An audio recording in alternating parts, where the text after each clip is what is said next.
Се што ние ви кажавме пред избори, се ви го кажува сега Мицко. Нема шо на нас да се љутите. Гледате си го Мицко, тешко е да си признаете дека ви излажале. Тешко е да си признаете пред сами себе дека сте били извозени и прошетани по керамиди. Ама ве боли и ве пече, затоа не сме ние криви, ние кажавме што ќе се случува и се случува. Мислам дека му леснуваме на Мицко работава, пошто кажуваме што ќе се случи, луѓето се нервираат на нас, он доаѓа го кажува истото, ама више прошла нервозата кај нас.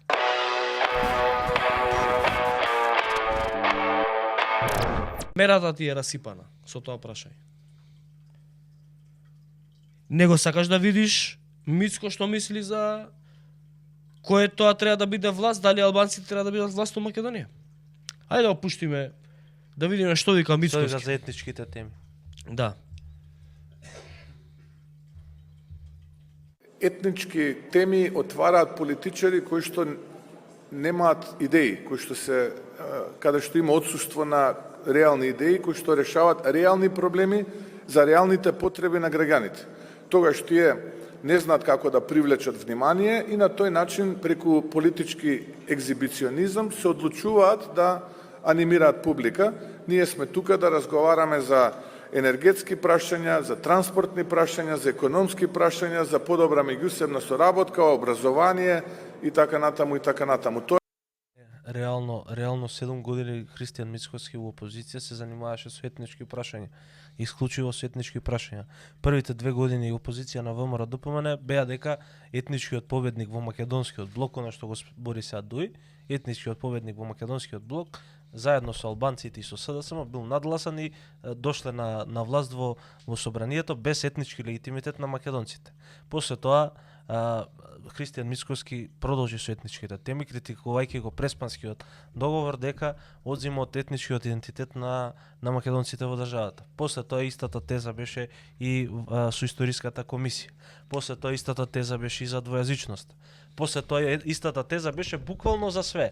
Значи целата кампања, целата негова реторика се сведуваше на тоа дека македонците станаа граѓани од втор ред во сопствената држава. Извини, Златко Ангеловски вика перете мозоко на народо, ама добри сте, мислите дека некој ви верува или мислите имате влијание, видеме Стефче од кај гостува ќе вас падне со Златко Ангеловски.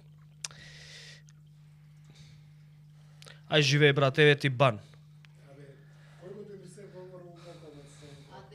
Кој го донесе ВМРО локалната самоуправа? Па според моабетот на Мицко, ние.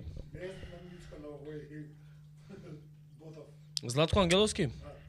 Според него? Он викаше дека кај пишувал? На Фейсбук? Златко Ангеловски, па нели ние според ти си пишал дека ние сме го донели ВМРО на власт на локални избори. Шо лафеш сега? Или ти го исправа мозоко? Сашо Митев, ти на тебе баки еден бан. Ја не знам што е ова се ботојве што се нервирате. Се пуштија на најако ботојве, да. Да. Ги нервира, ги боли вистината за очекување, не е спорно тоа. Другом беше поентата прески имаше. Абе чекај малце, поентата ми беше дека на овој што го пости прашањето како си каше? Не бе, ој, залба, Не знам го ми избега од преска беше. Ќе го најдам. Абе чекај, Мицика вика дека он сака албанците да се на власт. Мицика вика он сака албанците да се на власт и тоа не етнички теми, национални теми, дека тоа било за луѓе без идеја. Сега да кажа се глупи луѓе. Петар Младеновски. Значи, ако Мицковски вика дека тоа е тема за луѓе без идеја, онда според Мицковски ти, друже, си човек без идеја. Гледаш? Се што ние ви кажавме пред избори, се ви го кажува сега Мицко. Нема шо на нас да се љутите. Гледате си го Мицко, тешко е да си признаете дека ви излажале. Тешко е да си признаете пред сами себе дека сте били извозени и прошетани по керамиди. Ама ве боли и ве пече, затоа не сме ние криви, ние кажавме што ќе се случува и се случува. Мислам дека му леснуваме на Мицко работава, пошто ние правиме кажуваме што ќе се случи, луѓето се нервираат на нас, он доаѓа го кажува истото, ама више прошла нервозата кај нас. Тоа е. Зашто го спомнам Максо за Спешубо. Иначе сега да му одговорам на Сашо Сахинов кој што вика немам против албанец премиер, ама Барак Обама викаше дека е proud American, Барак Обама не вика дека од Нигерија. Никој од албанците кои што од Македонија не вика дека се дојде од негде, освен Африм Гаши кој што вика дека неговата татковина е Косово. Види, ти ја разбирам поентата, но таму американскиот устав е друг. Сите кои од кај да дошол, кога станува државјанин на САД добива нели државјанство официјално, е американец. Таков им е уставот. Кај нас уставот е малку поразличен и мислам дека не е проблем со тоа некој да се декларира за албанец или за македонец и тоа да го потенцира. Проблем е кога тоа што го вика у суштина Мицко до некаде е управо дека етничките теми ги зборат политичари кои што немаат идеи. Еден од нив за жал е токму он. Друг таков политичар е Изет Меджити, например, кој што у секој излагање наоѓа наместо да збори за екологијата, наместо да збори зашто е загаден воздухот, не знам, у Кочани, у Скопје, Тетово, у Гостивар, каде било, затоа што у цела Македонија е загаден воздухот, наместо да збори за тоа, затоа што за тоа е министер, он цело време потенцира етнички прашања. Тоа е праше го Изет Меджити зашто прави така. На Мицкоски му зборам. Треба да се погледни самиот огледало и се запраша зашто тоа го правиш. Ама окей, нас не е јасно дека со таква политика е најлесно да доеш на власт. Да, тешко е после да владееш. видео и пуштате што којот збореше дека беше опозиција против албанците. Даде, он на власт дојде со таква политика. Антиалбанска реторика, со таква дојде на власт. И сега вика, ама не, таа реторика не е добра. Таа реторика е за политичари без идеја. Што де факто значи дека и тогаш сме биле во право. Он нема идеја што ќе прави кога ќе дојде на власт. Затоа му е сега толку тешко. Да, нема идеја. Затоа лута. Он тогаш збореше албанците ова она дуи, ти реков ми рече. Победи, добро. Сега Мешка. И сега не албан нема врска тоа националните теми ги зборат луѓе без идеја. Па ти збореше 7 години човече тоа. 7 години тоа го збореше. Албанците, бугарите, грците, албанците, бугарите, грците, Тоа збореше 7 години. И ние последните години и пол кажувавме дека ти си без идеја човек.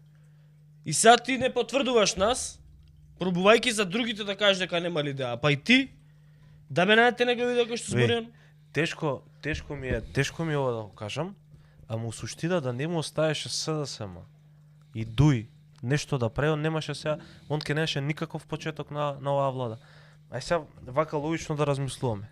Коридор 8, коридор 10, Бехтел Јенка е договор направен у целост и отпочнат со работа проект на СДСМ. Железничката пруга со Бугарија е од целост проект отпочнат од страна на СДСМ. Ако го доправува патот Кичево Охрид, тоа е во целост проект останат од владата на Никола Груевски претходно. Ако збориме за надворешната политика, се што е направено со преговарачката рамка и во преговорите со Бугарија не е мрднато од она од кај што СДСМ и ДУИ остаја работата. Он наводно бил оптимист, па после се пишманеше дека не е више оптимист, него дека е реалист. Ама првиот правилен чекор да му се благодарам на Алекс Петровиќ за донацијата, фала ти брат што го финансираш Инфомакс, вели првиот правилен чекор да ја спасиме државата е Инфомакс да ја знаеме вистината, фала ви и поздрав, фала ти на донацијата и тебе. Се сеќаваш на изјавата на Брајан?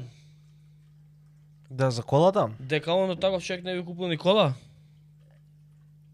Управо беше Амерот. Тоа сега докажува, испливува на виделина зошто Брајан дал таква изјава. Бидејќи он збори дека колата е многу јака, нема дефекти, не е враќање на километражата, ова додека ја купиш. Кога ќе ја купиш, имаш едно 100 км возење без проблеми и после почнуваат да излагаат проблеми. И он после ти вика не бе. Ја не знам, ја знам дека е вака, без враќање на километража, ова тоа е јебига, вози. Ама се расипала. Ама парите ми гратиш, не може ефтино ја зема. Тоа више тоа, заврши приказката, сега бркај работата со колата. Има прашање од Борче Талески, кој што вели имам прашање до вас како да се сруши системот во Македонија кога секој втор во Македонија е предавник, двајца кодеши на еден комита и само нож во грб, како од тоа да излеземе. Види, првиот чекор за излегување од оваа ситуација во суштина е општо описменување, говорам политичко на македонскиот народ, па и на сите луѓе кои што живеат у оваа држава.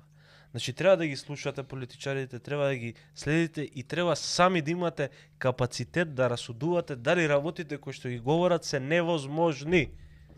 Кога Мицкоски се подмрдна на столчето у телевизија Алфа да каже дека се доека он ВМРО ДПМН преспанскиот договор не е завршена работа, требаше да се подсетите на една постара фотографија со Јоханес Хан, во која што Јоханес Хан го кажа како тој со гулавите. Кажа, разговаравме со Христијан Мицкоски, тој нема да прави никакви проблеми по однос на преспанскиот договор. И тоа беше објавено. Ама мора да имаме поголема политичка писменост, поголема политичка култура, да се следат настаните што се случило претходно, што се кажало претходно. Јас секојаш сум од страна на граѓаните дека тие не се должни постојано да читаат, постојано да проверуваат што се случува, имаат свој живот и фамилии, сметките на крајот од месецот треба да ги платат, го разбираме тоа. Ама сепак кога гласате на избори, одлучувате за иднината не само ваши и на вашите деца. Таа одлука која што ќе направите на изборите може да биде поважна од било кои одлуки кои што сте ги донеле некогаш у вашиот живот. Затоа треба малце да ги измерите, да ги извагате работи, се вратите назад. Сега имате Google. Критички да се обсервира. Да, ама има и начини. Се што е кажано вратите здраво на Google, не може со месеци, со години, што било ништо кажано. не смее да се свати здраво за годова, сега го кажа леле, што убаво зборува и оди чопоративно. Не, се проверува све. Све се проверува.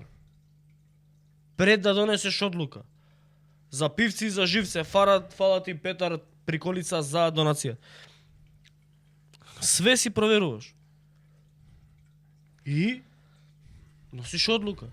И не е тешко да провериш. У денешно време и во денешно доба. На Google имаш под датум, можеш да пребаруваш. Врати назад, пиши го истата тема, пиши ја на Google денеска, што ќе ти искочи, врати што ќе ти искочи пред 2-3 години, ќе видиш дека има дискрепанца у неговиот став. Како можеш да му веруваш на таков човек? Може некој човек да направи грешка, ние направивме грешка, мислевме дека Мајк Тајсон ќе победи. Викаш, окей, фер, сгрешивме, тоа е тоа. Има објективни работи зашто сме сгрешиле. Никој од нас не можеше да претпостави или дека е Мајк Тајсон повреден или дека е наместил борбата. Кој може тоа да го знае? Ние го знаеме Мајк Тајсон како млад, сме го ги гледале тренинзите кои што ги имал пред борбата и се објективното, не е ни објективно, субјективното наше расудување од тоа што сме го виделе дека Мајк Тајсон е подобар боксер од Джейк Пол. Тоа е тоа. И си погрешил и викаш, излегуваш пред луѓето што те гледале, што те слушале и викаш, ало, јас грешив, тоа е, имав погрешни податоци. Како што он се обиде да го импутира тоа, значи вика, ние сме ги промениле ставовите само по однос на работи кои што не биле посочени зашто тие така треба да бидат. Не може он да не ги знаел. Не може да не знае за преспанскиот дека нема назад, која го премолчи целиот процес на промена на името. Не може да не знаел за бугарскиот договор, која ВМРО ДПМН го има преговарано целиот договор, освен два моменти, едниот е историската комисија, другиот е како стои вордингот за тоа уставите според, односно јазиците според уставите на двете држави. Не може он да не знае дека луѓе во 27 април не може да ги ослободи со повторно судење ако нема нови докази. Зашто не ги обезбедил за време на опозиција? Зашто им ветувал на луѓето слобода ако не ги обезбедил? Такви работи. Секој може да погреши. И проценката за изборите ја погрешивме. Зашто? Затоа што, например, имавме увид, например, повеќе во ВМРО-вските структури, знаеме како се работело некојаш за избори, како се работеше сега. Сега беше многу полава работата, поише беше удрено на гол пиар, на социјални мрежи, на реклами и така натаму. Презаситување на јавноста на тој начин.